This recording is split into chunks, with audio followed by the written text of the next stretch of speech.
continuing our journey through the Bible.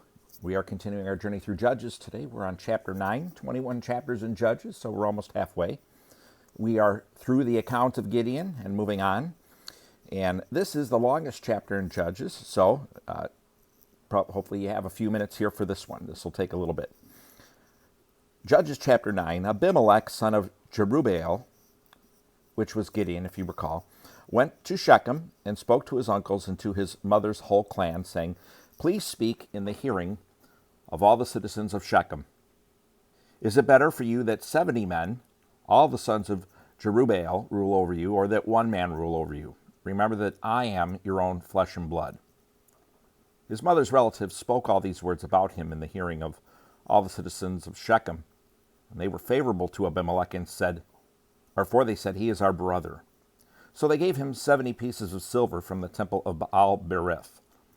Abimelech used it to hire worthless and reckless men, and they followed him.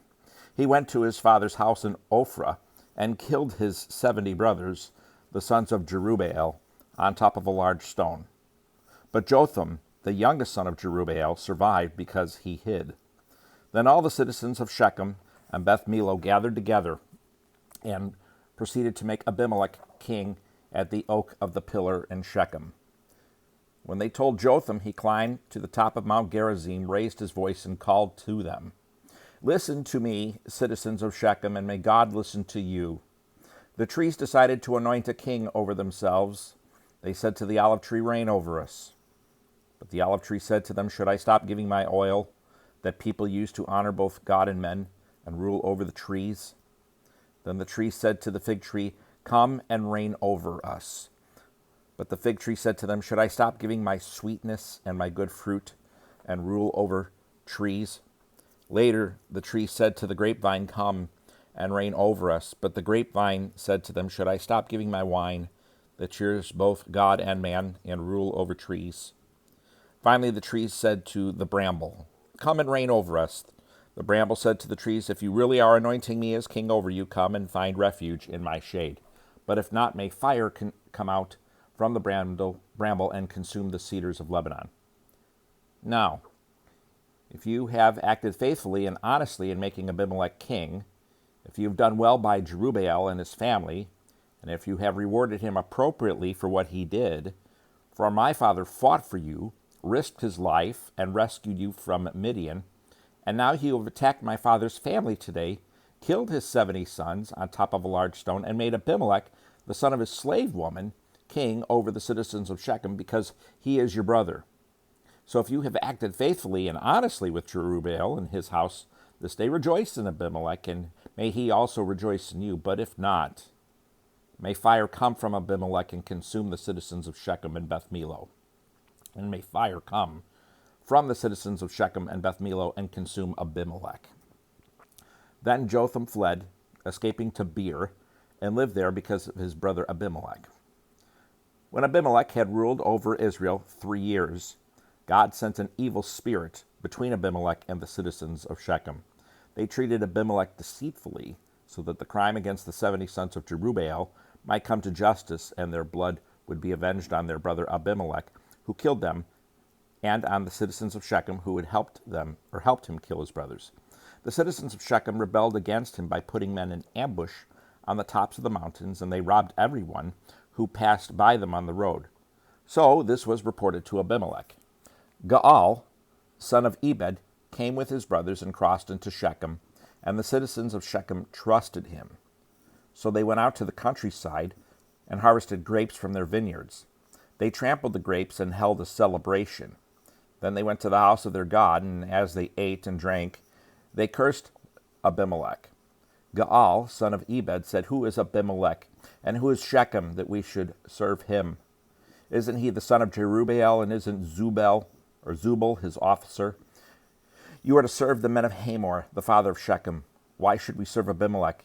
If only these people were in my power, I would remove Abimelech." So he said to Abimelech, "Gather your army and come out." When Zubal, the ruler of the city, heard the words of Gaal, son of Ebed, he was angry. So he secretly sent messengers to Abimelech, saying, "Beware, Gaal, son of Ebed, and his brothers have come to Shechem, and are turning the city against you." Now tonight you and the troops with you come and wait in ambush in the countryside. Then get up early, and at sunrise attack the city. When he and the troops who are with him come out against you, do to him whatever you can." So Abimelech and all the troops with him got up at night and waited in ambush for Shechem in 4 units. Gaal, son of Ebed, went out and stood at the entrance of the city gate. Then Abimelech and the troops who were with him got up from their ambush. When Gaal saw the troops, he said to Zubal, "Look, troops are coming down from the mountaintops." But Zubal said to him, "The shadows of the mountains look like men to you." Then Gaal spoke again, Look, troops are coming down from the central part of the land, and 1 unit is coming from the direction of the viner's oak." Zubal replied, "What do you have to say now? You said, 'Who is Abimelech that we should serve him? Aren't these the troops you despised? Now go and fight them.'" So Gaal went out, leading the citizens of Shechem, and fought against Abimelech. But Abimelech pursued him, and Gaal fled before him. Numerous bodies were strewn as far as the entrance of the city gate. Abimelech stayed in Arumah, and Zubal drove Gaal and his brothers from Shechem. The next day, when the people of Shechem went into the countryside, this was reported to Abimelech. He took the troops, divided them into 3 companies, and waited in ambush in the countryside. He looked, and the people were coming out of the city, so he arose against them and struck them down. Then Abimelech and the units that were with him rushed forward and took their stand at the entrance of the city gate. The other 2 units rushed against all who were in the countryside and struck them down. So Abimelech fought against the city that entire day, captured it, and killed the people who were in it. Then he tore down the city and sowed it with salt. When all the citizens of the Tower of Shechem heard, they entered the inner chamber of the temple of Baal-berith. Then it was reported to Abimelech that all the citizens of the Tower of Shechem had gathered. So Abimelech and all the troops that were with him went up to Mount Zalmon. Abimelech took his axe in his hand and cut a branch from the trees. He picked up the branch, put it on his shoulder, and said to the troops who were with him, "Hurry, and do what you have seen me do." Each of the troops also cut his own branch and followed Abimelech. They put the branches again against the inner chamber and set it on fire. About 1,000 men and women died, including all the men of the Tower of Shechem. Abimelech went to Thebez, camped against it, and captured it. There was a strong tower inside the city, and all the men, women, and citizens of the city fled there. They locked themselves in and went up to the roof of the tower. When Abimelech came to attack the tower, he approached its entrance to set it on fire, but a woman threw the upper portion of a millstone on Abimelech's head and fractured his skull. He quickly called his armor-bearer and said to him, "Draw your sword and kill me, or they'll say about me, 'A woman killed me.'" So his armor-bearer ran him through, and he died. When the Israelites saw that Abimelech was dead, they all went home. In this way God brought back Abimelech's evil, the evil that Abimelech had done to his father when he killed his 70 brothers. God also brought back to the men of Shechem all their evil.